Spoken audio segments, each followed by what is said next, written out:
بادشاہ کا بیٹا تھا جو کہ سیر و تفریح پر نکلا ہوا تھا، جا رہا تھا تو ایک بوڑھی خاتون تھی جس کی بہت ہی خوبصورت بیٹی تھی، بہت ہی حسین و جمیل بیٹی تھی۔ ایک جھوپڑی میں، ایک کٹیا میں رہا کرتے تھے، غریبی بہت تھی تو اسی جھوپڑی میں رہا کرتے تھے۔ بادشاہ کے بیٹے کا گزر ہوا، اس نے اس کو دیکھ لیا۔ جب اس کی نظر اس پر پڑی تو بادشاہ کا جو بیٹا تھا اس کا دل اس پر آ گیا، اور ایسا اس کی محبت میں گرفتار ہوا، بلکہ محبت نے اس کو مودت ہو گئی، اتنی لگن ہو گئی، عشق ہو گیا، دیکھتے ہی دیکھتے پیار ہو گیا، دیکھتے ہی دیکھتے عشق ہو گیا۔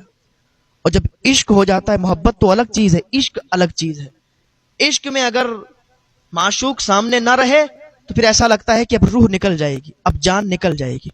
وہ کسی عاشق سے کسی نے پوچھ دیا تھا کہ عشق ایک ڈھونگ ہے، تو ڈھونگ کرتا ہے۔ وہ سچا عاشق تھا، اس نے کہا تھا کہ عشق ایک ڈھونگ ہے؟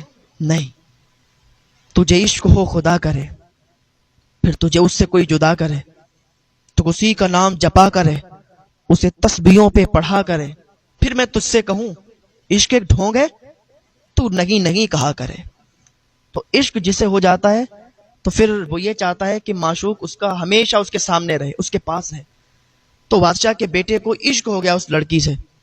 اس نے کہا جلدی سے مجھے میرے بابا کے پاس لے چلو، مجھے میرے باپ کے پاس لے چلو، مجھے اپنے باپ سے بات کرنی ہے۔ باپ کے سامنے آیا لیکن کہنے کی ہمت نہیں ہوئی، اپنے والد سے کہنے کی ہمت نہیں ہوئی کہ میں اس سے پیار کرتا ہوں، میں اس سے شادی کرنا چاہتا ہوں۔ جا کے اپنے کمرے میں لیٹ گیا اور اسی کی یادوں میں، اسی کے خیالوں میں رہا۔ لڑکی اتنی خوبصورت تھی، اتنی حسین و جمیل تھی کہ پہلی بار دیکھتے ہی بادشاہ کا بیٹا فدا ہو گیا۔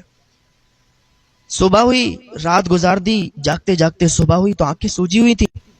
ناشتے پہ جب سب لوگ جمع ہوئے، ناشتہ کرنے کے لیے بیٹھے تو اس کی آنکھیں سوجی ہوئی تھیں، عجیب سا چہرہ تھا۔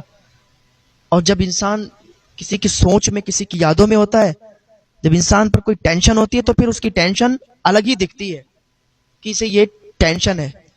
اس کے باپ نے جب اس کا چہرہ دیکھا تو کہا اے میرے بیٹے، تجھے کس چیز نے ٹینشن میں ڈال دیا ہے؟ تو میرا ایک ہی بیٹا ہے، وہ بھی منتوں سے پیدا ہوا ہے، اور تو اگر ٹینشن میں رہے گا تو تیرا باپ سکھ نہیں رہ سکتا ہے۔ تو مجھے بتا دے کس چیز کی ٹینشن ہے تاکہ اس کا حل ڈھونڈا جائے۔ اس نے ڈرتے ڈرتے کہا بابا مجھے ایک ٹینشن ہے۔ کہا بتانا تو صحیح کہ ٹینشن کیا ہے؟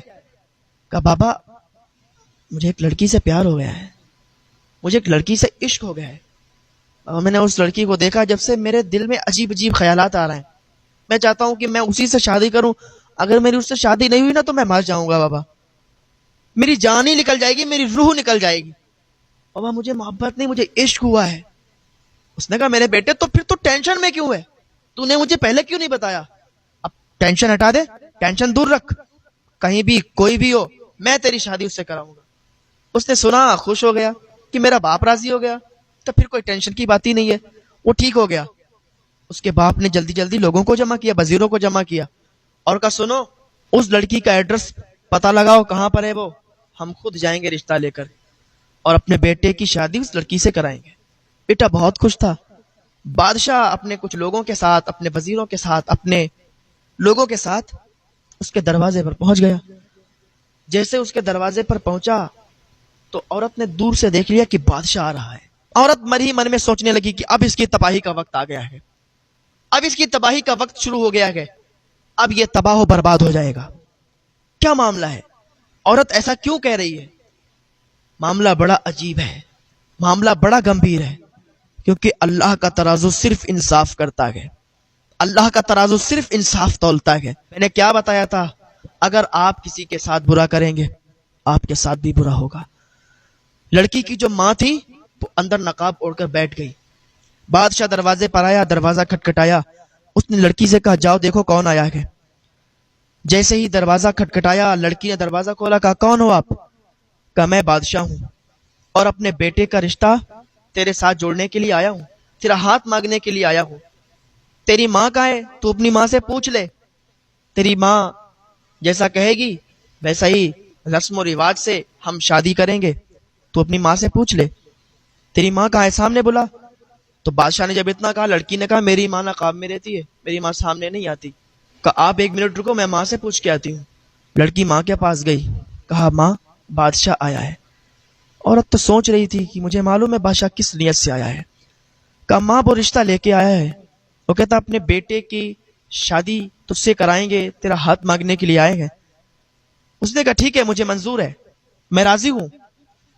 لڑکی نے کہا جب میری ماں کو منظور ہے، میری ماں کو کوئی اعتراض نہیں ہے، تو پھر مجھے بھی کوئی اعتراض نہیں ہے، میں شادی کے لیے تیار ہوں، میں راضی ہوں۔ بادشاہ بہت خوش ہو گیا اور لوٹ گیا، کہا فلاں فلاں دن شادی ہوگی اور ایسے ایسے انتظامات ہوں گے، ٹھیک ہے۔ وہی جب دن ہوا، وہی جب دن آیا تو بادشاہ شادی لے کر کے آیا، شادی کی اور شادی کرنے کے بعد واپس چلا گیا۔ عورت کا چہرہ نہیں دیکھا ابھی۔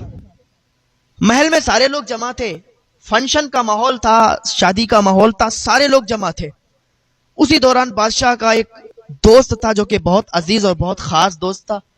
بادشاہ کے دوست نے کہا کہ اتنی حسین و جمیل لڑکی تو میں نے آج تک کہیں نہیں دیکھی، جتنی حسین و جمیل تیری بہو ہے، تیری بیٹے کی بیوی ہے، اتنی حسین و جمیل، ارے اس کے ماں باپ پھر کتنے حسین و جمیل ہوں گے، کہ جس کا بچہ ایسا ہے اس کے ماں باپ کتنے حسین و جمیل ہوں گے، کتنے خوبصورت ہوں گے، بلاؤ نا ان کے ماں باپ کو، ذرا ان کا بھی چہرہ دیکھیں کہ وہ کتنے حسین و جمیل ہیں، وہ کتنے خوبصورت ہیں۔ تو بادشاہ نے کہا اس کا باپ شاید زندہ نہیں ہے، کیونکہ اس کی ماں ہی سے ملاقات ہوئی ہے اور ابھی تک رشتہ طے ہوا، شادی ہوئی تو اس کی ماں سے ہی ملاقات ہوئی ہے، اس کا باپ شاید زندہ نہیں ہے۔ کہا اس کی ماں کو لایا جائے۔ ماں آنے کے لیے تیار نہیں تھی تو زبردستی اٹھا کے لایا گیا ماں کو۔ اس کی ماں، اس لڑکی کی ماں بیچ دربار میں آ کے کھڑی ہو گئی۔